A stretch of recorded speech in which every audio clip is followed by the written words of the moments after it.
Hi, my name is Tammy Drazliov, and I'm a coordinator at the Regional Children's Center, which is part of Hotel Dieu Grace Healthcare.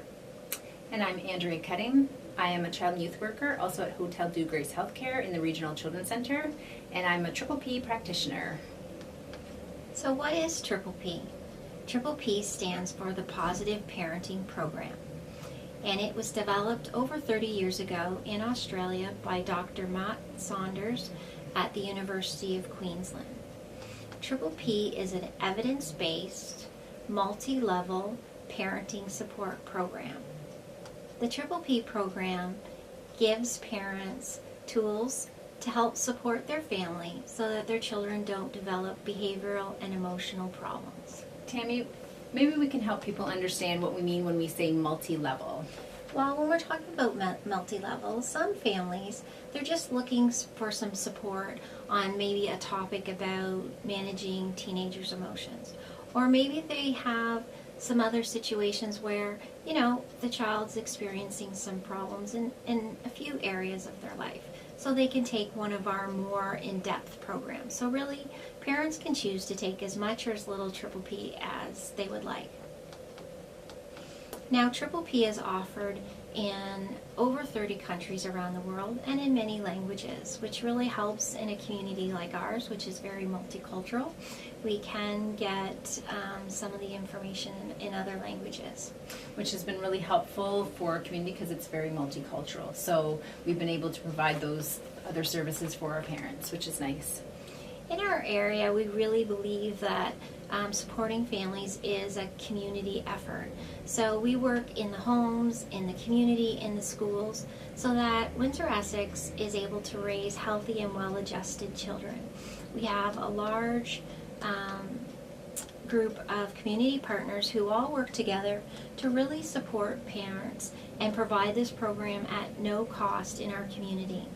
All the partners work together to provide staff like Andrea here today to go out and deliver this program in a wide variety of locations and times of day and days of the week, really trying to make this as accessible as possible to families.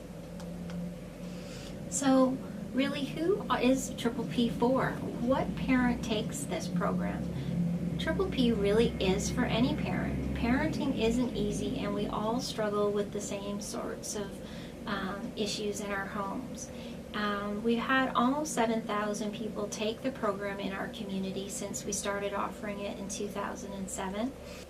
So we have some programs for parents with younger children, some programs for parents with teens, parents who have children with special needs, and parents who are going through a separation divorce who want to set up a single life in a positive way. With the support of our community partners, we're even able to provide child minding at some of our programs. Which is fantastic to get both parents to be able to attend one of our programs, because then it helps us to create some consistency within the family so both parents are getting the same message. And really, we have parents who bring caregivers, grandparents, anybody who really supports the child is welcome to come to our program. Absolutely. So what do they learn when they go, Andrea?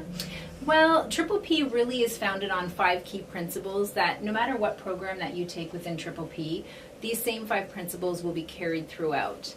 The first being able to help parents to create a safe and positive, engaging environment for their children, and this will again help their children to learn, grow, and develop. We also want to teach parents about using assertive discipline. And the key in using assertive discipline is that we're disciplining our kids when we're at a state of calm, when we're still able to be respectful, and we're not using those overinflated consequences such as you're grounded for a week or you're grounded for a month. We want to really make our discipline be effective learning tool in order to encourage children to make different choices, but also to learn from their behavior. And really, this predictable environment is really the structure that does prove to have the best outcome for kids. When kids know what to expect and how they are to behave in the world, it really does help them develop in an effective way. Absolutely. We also want to have parents learn to develop realistic expectations. And it's not just realistic expectations for their children, but also for themselves, because very often parents want to be the parent who can do it all. And it's not really always realistic that nowadays parents are so much more busy with kids and extracurricular activities, having jobs. So we want to make sure that parents are able to understand their own limitations as well as their own strengths, in addition to their own kids' strengths and limitations. Right. And finally, we want to look at having parents take care of themselves. Again, if a parent's own physical health, mental health, and emotional health are not being taken care of, your ability to be the most effective parent you possibly can be is going to be diminished. So taking care of yourself as a parent is a key thing throughout most of Triple P. Some of the ways in which we support parents in developing some of these skills is by first helping parents to have self-management skills. And when we talk about self-management skills, what we're really teaching parents is how to take responsibility for themselves as well as their family, and feeling like they know what's going on within their family system. Second, we want to look at self-efficacy, and that really is a parent being able to believe in themselves, feeling empowered as a parent, and that they can make changes within their own family. Then there's the sense of personal agency, and that really is a parent feeling like they have the ability to have control over their life and the life of their family and their children. Again, we always want parents to feel like they're in the driver's seat and they're able to pick and choose from Triple P what things they feel work best for them as parents and what will work best within their family. And finally, self-sufficiency, and that really comes down to parents feeling like they have the ability to maintain and sustain the changes that they really want within their family system. So they learn all these great tools and techniques in Triple P, and it really is coming down to feeling confident enough in your ability to continue that throughout, even after you've finished your Triple P program. Right, and a lot of times some of the things that we do in class helps them start to really see how can I use these principles moving forward and in different situations. Absolutely. One of the first things we want to do when we are taking a look at causes of misbehavior is understanding where it could be coming from. So we want to take a look first at possible genetic makeup things. That could be anything from temperament, whether they're your child's more introverted or extroverted, things such as level of hyperactivity, depression, anxiety. These are all things that are genetically imprinted into our children upon birth.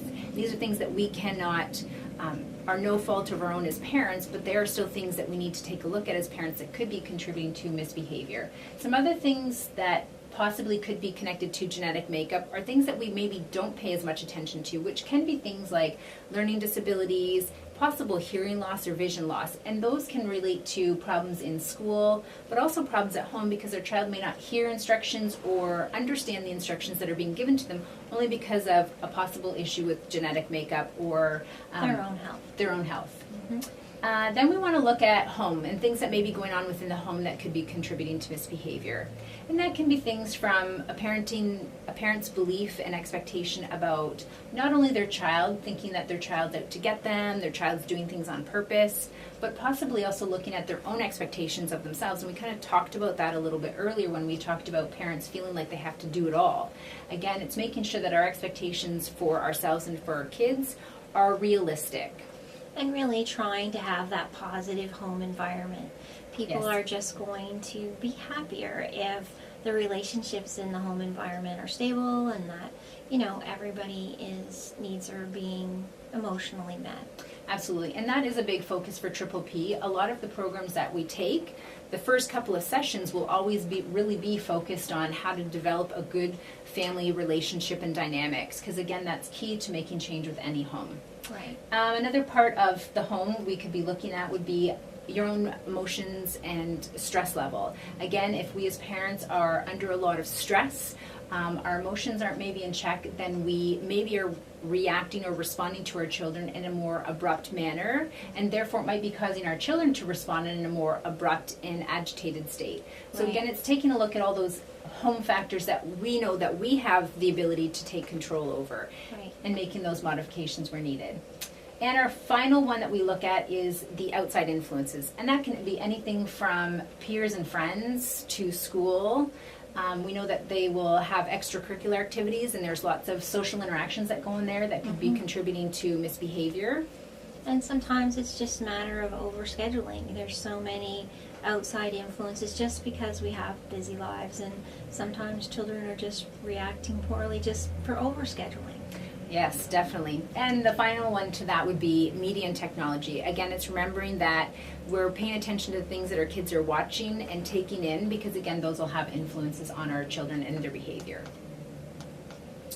Then we want to take a look at parenting traps. And there's a few that parents possibly might accidentally fall into, and we all as parents at some point in time or another will fall into these parenting traps. It really is just more being able to bring some awareness to when we are doing it, catching ourselves doing it, and being able to make a shift to not do it as often. Or if you're stuck in a parenting trap, how to get out of it. Absolutely. So one of the parenting traps that we look at is the accidental rewards for misbehavior. And that really simply is our child is having the temper tantrum in the grocery store because he wants candy. So because we feel embarrassed as a parent, we might buy the candy just to stop the temper tantrum. Right. And again, we don't want to be rewarding that misbehavior. What we want to do is maybe plan ahead for high-risk situations such as that, so that we know when we encounter temper tantrum how we as parents are going to manage that behavior without giving in. Then we look at escalation traps, and that is when our child learns to escalate to get us to give in, where they continue to yell and scream and have bigger temper tantrums and bigger temper tantrums to get us to give in. And then on the flip side, it's also about us asking our child to do something. They don't do it, so then we get louder and continue asking over and over again. And both ourselves, we learn that we're only going to get our needs, our requests taken care of when we get loud, and our children learn not to respond until mom's, really loud and really angry and has asked 4 or 5 times. So we've learned, and the child has learned, not to take the request seriously until everybody's quite escalated. Absolutely. We also have ignoring desirable behavior. And again, that's an easy thing to do, because when our children are doing well, we almost don't want to do anything at all because we want it to just keep happening. Right. But what kids really want is they want attention. So if they find that they get more attention from the negative behavior, then of course they'll be gravitated towards more negative behavior. So we want to, as parents, really take the opportunity to find times where we can acknowledge when they're doing well, when the siblings are getting along together, or when they come home with the good mark on their report card, or when they make their bed without asking. Again, it's those things that will reinforce the child doing more positive stuff than more negative stuff. And really, if there's any point in the whole program, this is probably the most important. We really want to focus on when they're getting it right. The children are much more likely to do it again if we acknowledge when they're getting it right. And it goes back into our relationship building stuff that we talked about earlier. You build more relationships with your kids when you're focusing on those more desirable behaviors. Watching others is another parenting trap. Again, we know that kids learn through modeling and learning what we do. So again, we as parents, we need to make sure that we are handling conflict the way we want our kids to handle conflict, that we're solving problems in a way that we model good problem-solving skills, and again, managing stress and other things in our daily life, so that way our child learns through how we handle situations, so that they can handle situations better the same way we do. And then we have instruction traps, and we've included this on a slide all into its own, because there are several instruction traps that we as parents can fall into, and we wanted to make sure we clearly identified all of the instruction traps and labeled them, so that way parents really get the understanding of how to give good instructions. So the first of those instruction traps is giving too many instructions.